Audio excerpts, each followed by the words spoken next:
السلام علیکم دوستو، آج آپ ملکہ ازابیلا اور حامد بن زہرہ سیریز کی قسط نمبر 7 ملاحظہ کریں گے۔ لیکن قسط شروع کرنے سے پہلے آپ سے گزارش ہے کہ ہمارے اس چینل کو سبسکرائب کر لیں۔ شکریہ۔ سعید نے کہا، قبائل نے ہمیں کبھی مایوس نہیں کیا، اور اب بھی اہل غرناطہ کو جو تھوڑی بہت مدد مل رہی ہے انہی کے اثار و خلوص کا نتیجہ ہے۔ موسیٰ بن ابی غسان سے آپ کی ملاقات ہوئی تھی؟ ہاں، انہوں نے مجھ سے کہا تھا کہ میں غرناطہ کے امن پسندوں کو ہتھیار ڈالنے کے خطرات سے آگاہ کر سکوں۔ یہی وجہ تھی کہ میں جلد واپس نہ آ سکا، ہاشم نے جواب دیتے ہوئے کہا۔ سعید نے کچھ دیر سوچنے کے بعد کہا، اگر آپ برا نہ مانیں تو میں بڑے ادب سے یہ پوچھنا چاہتا ہوں کہ سلطان ابو عبداللہ اور ابو القاسم موسیٰ بن ابی غسان سے بالا کوئی خطرناک فیصلہ تو نہ کر بیٹھیں گے؟ ہاشم نے جواب دیا، ان کے متعلق میں ایسی بات سوچ بھی نہیں سکتا، لیکن مجھے یہ خطرہ ضرور ہے کہ اگر ہمیں بیرونی ممالک سے کوئی مؤثر امداد نہ ملے تو غرناطہ میں صلح پسند عناصر کا پلہ بھاری ہو جائے گا۔ ابھی تک ہمیں تمہارے ابا جان کی طرف سے بھی کوئی پیغام نہیں ملا، خدا جانے وہ کہاں ہے۔ موسیٰ نے مجھے دیکھتے ہی ان کے متعلق پوچھا تھا، اور میں اس سے زیادہ کوئی جواب نہ دے سکا تھا کہ اگر وہ زندہ ہے تو انشاءاللہ بہت جلد واپس آ جائیں گے۔ سعید بیٹا، ان کی کامیابی کے لیے دعا کرو۔ اگر وہ ترکوں سے چند جنگی جہاز اپنے ساتھ لانے میں کامیاب ہو گئے تو اہل غرناطہ میں زندگی کی نئی لہر دوڑ جائے گی۔ پھر تم دیکھو گے کہ اندلس کے ہر مسلمان کا گھر ایک مضبوط قلعے میں تبدیل ہو جائے گا۔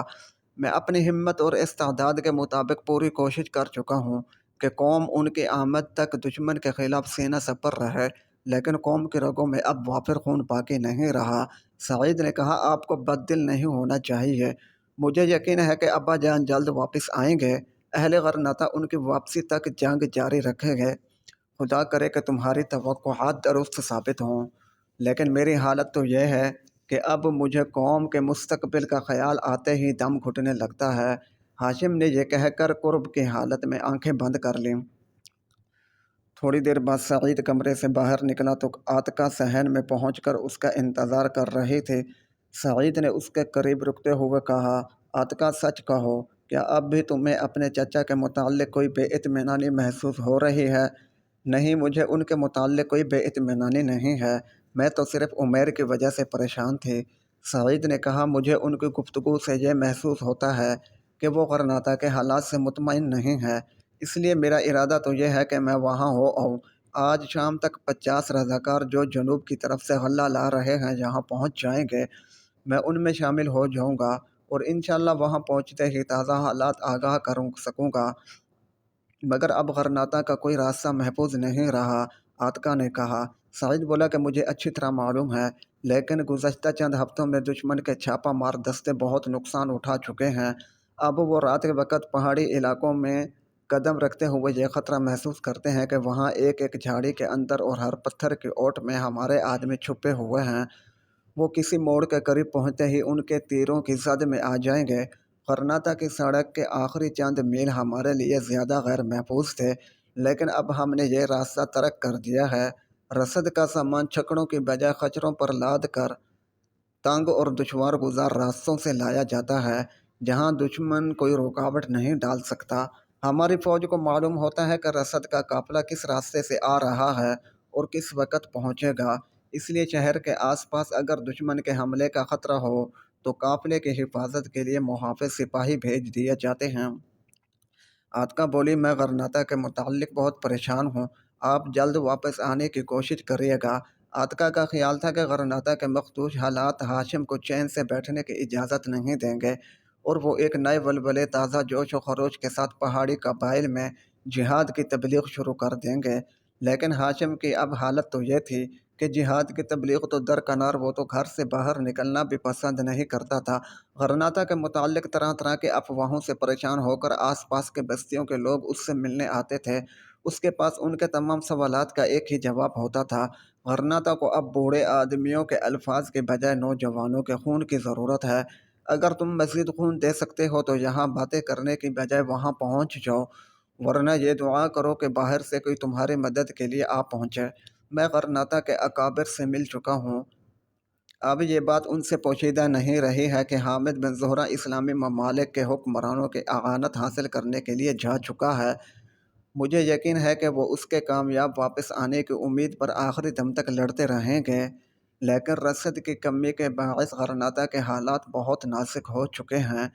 اس لیے ہمیں یہ دعا کرنی چاہیے کہ حامد بن زہرہ جلد واپس آ جائے اور غرناطہ کے اکابر مایوسی کی حالت میں کوئی ایسی غلطی نہ کر بیٹھیں جو ہماری تباہی کا باعث بنے۔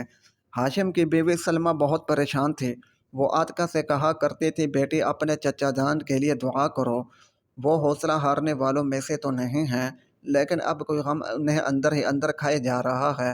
وہ رات بھر کروٹیں بدلتے رہتے ہیں اور کبھی کبھی بے چینی کی حالت میں اٹھ کر ٹہلنا شروع کر دیتے ہیں۔ عاتکہ اسے تسلی دیتی، چچی جان ان دنوں قوم کا ہر خیر خواہ مضطرب ہے۔ چچا جان کو غرناطہ میں قیام کے دوران ایسے لوگوں کی باتوں سے صدمہ پہنچا ہے جو اپنی آزادی کی قیمت پر امن چاہتے ہیں۔ ان کی بے چینی کی ایک وجہ یہ بھی ہے کہ ابھی تک سعید کے ابا جان نے کوئی اطلاع نہیں بھیجی، لیکن مجھے یقین ہے کہ جب وہ کوئی امید افزا پیغام لے کر آئیں گے تو ان کے حوصلے پھر سے زندہ ہو جائیں گے۔ سعید کو غرناطہ گئے ایک ہفتہ گزر چکا تھا، لیکن اس نے بھی وہاں کے بارے میں کوئی اطلاع نہیں بھیجی تھی۔ پھر ایک دن غرناطہ کے سپہ سالار موسیٰ بن ابی غسان کے متعلق مختلف خبریں مشہور ہوئیں۔ ایک اطلاع یہ تھی کہ وہ انتہائی مایوسی کی حالت میں ابو عبداللہ کے دربار سے نکلے تھے۔ پھر کچھ دیر بعد انہوں نے تنہا شہر سے نکل کر حملہ کر دیا تھا اور دشمن کی صفیں چیرتے ہوئے روپوش ہو گئے تھے۔ ایک خبر یہ بھی تھی کہ وہ دشمن سے دو دو ہاتھ کرتے اور اس کے کئی آدمیوں کو موت کے گھاٹ اتارتے ہوئے دریا کے کنارے پہنچ چکے تھے، جہاں زخموں سے چور ہونے کے بعد انہوں نے گھوڑے سمیت دریا میں چھلانگ لگا دی تھی اور پھر اسلحہ کے بوجھ کی وجہ سے ان کی لاش اوپر نہ آ سکی۔ اور بعض لوگ یہ بھی کہہ رہے تھے کہ وہ دشمن سے لڑتے پھرتے پہاڑوں میں پہنچ گئے ہیں۔ وہاں سے جنگجو قبائل کی فوج تیار کرنے کے بعد واپس آ جائیں گے، لیکن اگلے روز گاؤں میں اس خبر سے کوہرام مچ گیا تھا کہ سلطان ابو عبداللہ نے عارضی صلح کے لیے دشمن کی سب شرائط مان لی ہیں۔ اس المناک حادثے کے 3 دن بعد سپہر کے وقت سعید گھوڑا دوڑاتا ہوا ہاشم کے گھر پہنچا۔ وہ برآمدے کے سامنے دھوپ میں لیٹا ہوا تھا، سلمہ اس کے قریب بیٹھی ہوئی تھی۔ سعید گھوڑے سے اتر کر آگے بڑھا، ہاشم اٹھ کر بیٹھ گیا۔ وہ چند لمحے خاموشی سے ایک دوسرے کی طرف دیکھتے رہے، پھر سعید کی آنکھوں سے آنسو ٹپک پڑے اور ہاشم نے بے بسی کی حالت میں سر جھکا لیا۔ سلمہ نے کہا، بیٹھ جاؤ بیٹا۔ وہ ہاشم کے قریب بیٹھ گیا۔ خالدہ سلمہ کی 5 سالہ یتیم بھانجی برآمدے میں کھڑی عاتکہ کو آوازیں دے رہی تھی، آپی جان وہ آ گئے ہیں، منصور کے ماموں جان آ گئے ہیں۔ عاتکہ ایک کمرے سے نکلتی ہوئی نظر آئی۔ وہ آہستہ آہستہ قدم اٹھاتی ہوئی آگے بڑھی اور ان کے قریب پہنچ کر رک گئی۔ اس کے چہرے پر زردی چھائی ہوئی تھی اور شدت گریہ کے باعث آنکھیں سوجی ہوئی تھیں۔ سلمہ نے ہاتھ سے اشارہ کیا اور وہ آگے بڑھ کر ان کے قریب بیٹھ گئی۔ کچھ دیر وہ خاموشی سے ایک دوسرے کی طرف دیکھتے رہے۔ بالآخر سلمہ نے ڈوبتی ہوئی آواز میں پوچھا، سعید بیٹا اب کیا ہوگا؟ چچی جان، اس نے جواب دیتے ہوئے کہا، مجھے ایسا محسوس ہوتا ہے کہ قوم کی روح آزادی اب سلب کر لی گئی ہے۔ اب ہم اپنے مستقبل کے متعلق ہر سوال کا جواب دشمن کے چہرے کے اتار چڑھاؤ میں تلاش کیا کریں گے۔ سلمہ نے پوچھا، کیا تمہیں یقین ہے کہ موسیٰ بن ابی غسان شہید ہو چکے ہیں؟ ہاں، دشمن نے ان کا خالی گھوڑا شہر بھیج دیا تھا، اسے گلیوں اور بازاروں میں پھرایا جا چکا ہے۔ اہل شہر پر خوف و ہراس مسلط ہے اور حکومت کے عہدیدار عوام کو یہ تسلی دے رہے ہیں کہ سلطان نے صرف 70 دن کے لیے جنگ بند رکھنے کا عارضی معاہدہ کیا ہے۔ اس عرصہ میں اگر ہمیں باہر سے مدد مل گئی تو اہل غرناطہ دوبارہ جنگ شروع کرنے کے لیے آزاد ہوں گے۔ ہاشم نے کہا، اگر موسیٰ بن ابی غسان کو 70 دن کے بعد دوبارہ جنگ شروع کرنے کی امید ہوتی تو وہ اتنے بددل نہ ہوتے۔ فردینانڈ بے وقوف نہیں ہے، وہ یہ جانتا ہے کہ امن کے 70 دن گزارنے کے بعد اہل غرناطہ دوبارہ تلوار اٹھانے پر آمادہ نہیں ہوں گے۔ سعید نے جھجکتے ہوئے ہاشم سے سوال کیا، آپ کو معلوم تھا کہ سلطان ابو عبداللہ اور وزیر ابو القاسم ہتھیار ڈالنے کا فیصلہ کر چکے ہیں؟ نہیں، میں تو صرف اتنا جانتا تھا کہ ابو عبداللہ کی قوت فیصلہ مفلوج ہو چکی ہے اور ابو القاسم کے ہاتھ اتنے مضبوط نہیں کہ وہ اپنی مرضی سے جنگ جاری رکھ سکے۔ اس لیے اگر ابو عبداللہ کے دربار میں صلح پسندوں کا پلڑا بھاری ہو گیا اور اس نے ان کی باتوں میں آ کر کوئی غلط فیصلہ نہ کیا تو وہ ایک وزیر کی حدود اختیار سے باہر نکل کر کوئی مخالفت نہیں کرے گا۔ جب میں اس سے ملا تھا تو وہ بہت مایوس تھا اور اس نے مجھے بتایا تھا کہ موسیٰ بن ابی غسان کی عظمت اور مردانگی کے باوجود ہم اس تلخ حقیقت سے آنکھیں بند نہیں کر سکتے کہ غرناطہ کے صلح پسند علماء کی طرح فوج کے بعض عہدیدار بھی اس جنگ کے نتائج سے مایوس ہو چکے ہیں۔ مجھے اندیشہ ہے کہ کسی دن ابو عبداللہ مجھے یہ حکم نہ دے، ہمیں ہر قیمت پر صلح کر لینی چاہیے۔ سعید نے کہا لیکن غرناطہ میں تو اس قسم کی افواہیں پھیلی ہوئی ہیں کہ غرناطہ کے امن پسندوں کو ابو القاسم کی سرپرستی حاصل تھی اور موسیٰ سے ان کے اختلافات بہت بڑھ گئے تھے۔ ہاشم نے جواب دیا نہیں، ابھی عوام کو اندرونی حالات کا علم نہیں ہے۔ بات دراصل یہ تھی کہ موسیٰ کسی تاخیر کے بغیر پوری فوج کے ساتھ شہر سے باہر نکل کر فیصلہ کن حملہ کرنا چاہتے تھے۔ انہیں یقین تھا کہ موجودہ حالات کے پیش نظر غرناطہ کا کوئی سنجیدہ آدمی ان کی تجاویز کے مخالفت نہیں کرے گا۔ چنانچہ انہوں نے ابو عبداللہ کو یہ مشورہ دیا تھا کہ فوراً شہر کے اکابر کو الحمراء میں جمع ہونے کی دعوت دیں تاکہ فیصلہ کن جنگ کے لیے ان کی تائید و حمایت حاصل کی جا سکے۔ لیکن ابو القاسم کو یہ خدشہ تھا کہ امن پسند امراء اور علماء کا ایک بااثر گروہ اس تجویز کی مخالفت کرے گا۔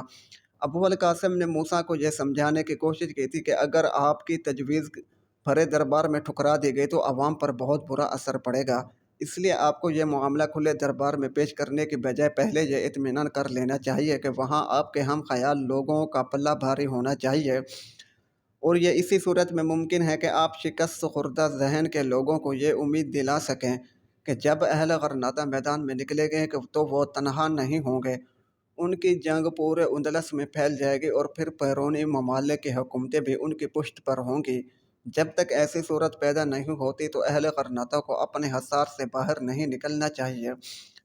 لیکن موسیٰ کو غرناطہ کے اکابر کے متعلق غلط فہمی تھی کہ وہ خودکشی کا فیصلہ نہیں کریں گے۔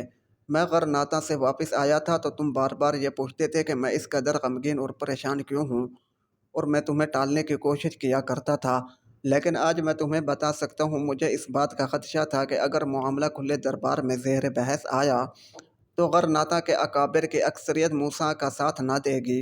میں یہ نہیں کہوں گا کہ موسیٰ جلد بازی سے کام لے رہے تھے، غرناطہ کے حالات نے انہیں مجبور کر دیا تھا وہ جلد کوئی قدم اٹھائیں، لیکن ان کی حقیقت پسندی اور ان کے عزم و خلوص کا احترام کرتے ہوئے بھی مجھے یہ ڈر محسوس ہوتا تھا کہ اب اہل غرناطہ اس عظیم انسان کے حوصلوں کا ساتھ نہیں دے گی۔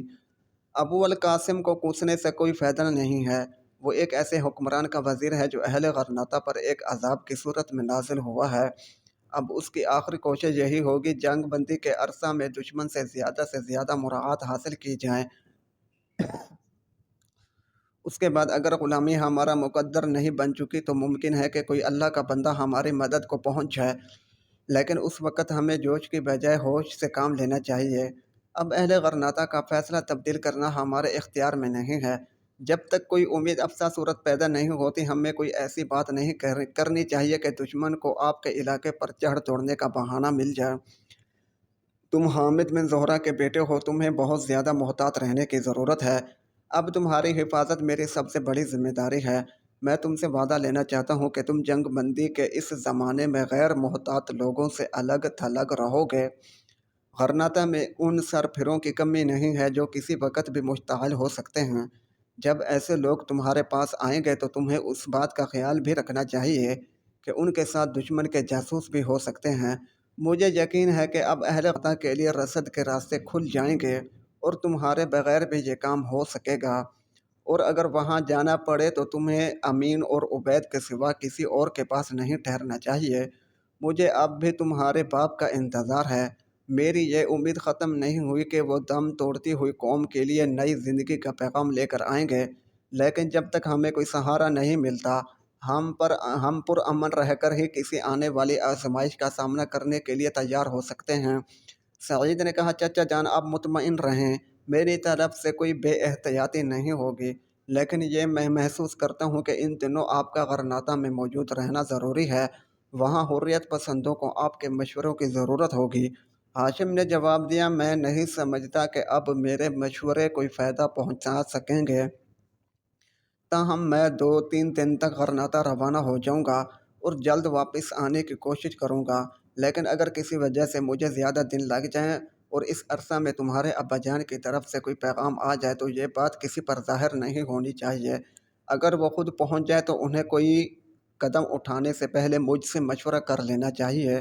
میں ان کی آمد کی اطلاع ملتے ہی یہاں پہنچ جاؤں گا۔ تازہ حالات سے واقفیت حاصل کرنے کے بعد وہ خود ہی سمجھ جائیں کہ سر دست انہیں لوگوں کی نگاہوں سے چھپ کر اپنا فرض ادا کرنا پڑے گا۔ چوتھے روز حاکم غرناطہ جا چکا تھا۔ اس کی روانگی کے 2 ہفتے بعد گاؤں کے 3 آدمی جو غرناطہ کی فوج کے ملازم تھے چھٹی پر گھر آئے اور انہوں نے یہ خبر سنائی کہ غرناطہ کے بعض حلقوں میں جنگ بندی کے خلاف شدید اضطراب پایا جاتا ہے۔ لوگ جگہ جگہ ابو عبداللہ کے خلاف مظاہرے کر رہے ہیں۔ پچھلے ہفتے مشتعل عوام کا جلوس الحمراء کی طرف روانہ ہوا اور اسے منتشر کرنے کے لیے فوج کو میدان میں آنا پڑا۔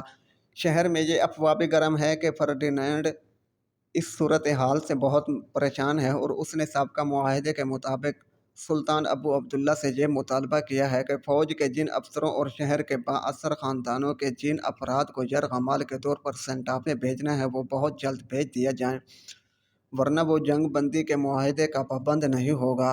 بعض لوگوں کا یہ بھی خیال ہے کہ غرناطہ کے صلح پسند دوبارہ جنگ لڑنے کے تمام امکانات کو ختم کر دینا چاہتے ہیں۔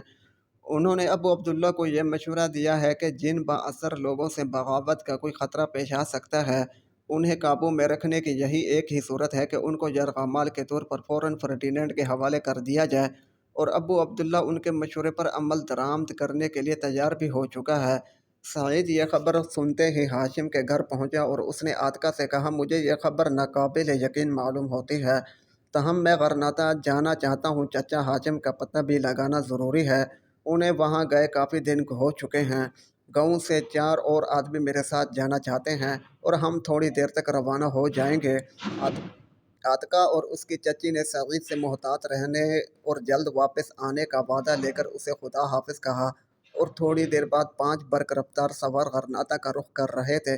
سعید کی روانگی کے 2 دن بعد ہاشم واپس آیا اور اپنے کمرے میں داخل ہوتے ہی نڈھال سا ہو کر گر پڑا۔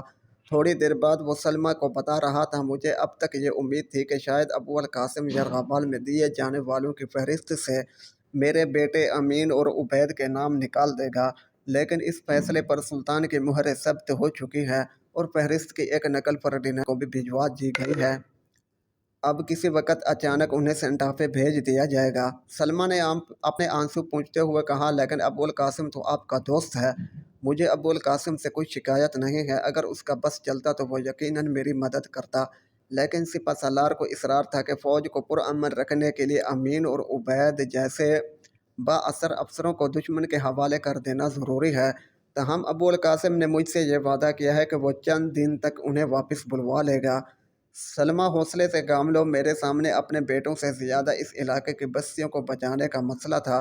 میں یہ نہیں چاہتا تھا کہ فرڈینینڈ مجھے ایک دشمن اور ابو عبداللہ مجھے ایک باغی قرار دے کر اپنی افواج اس علاقے میں بھیج دیں اور مجھے ہزاروں انسانوں کے قتل عام کا مجرم قرار دے دیا جائے۔ جن 400 آدمیوں کو فرڈینینڈ کے کیمپ میں بھیجا گیا ہے ان کی حیثیت قیدیوں کی بجائے مہمانوں کی سی ہوگی۔ مجھے صرف اس بات کا غم ہے کہ اب مستقبل کی امیدوں کے سارے چراغ بجھ گئے ہیں۔ عاتکہ پتھرائی ہوئی آنکھوں سے اپنے چچا کی طرف دیکھ رہی تھی۔ اس نے ڈوبتی ہوئی آواز میں کہا، سعید آپ کا پتہ لگانے غرناطہ گیا تھا، کیا وہ آپ سے نہیں ملا؟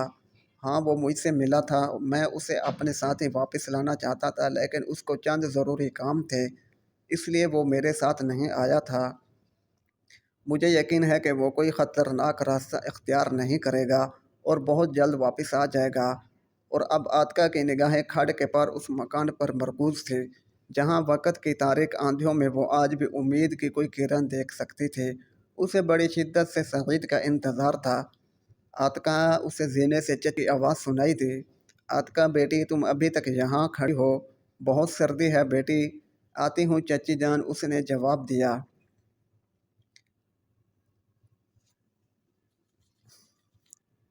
جاری ہے بقیہ آپ انشاءاللہ عز و جل اگلی قسط میں ملاحظہ کریں گے۔ تب تک آپ اپنا خیال رکھیں، شکریہ۔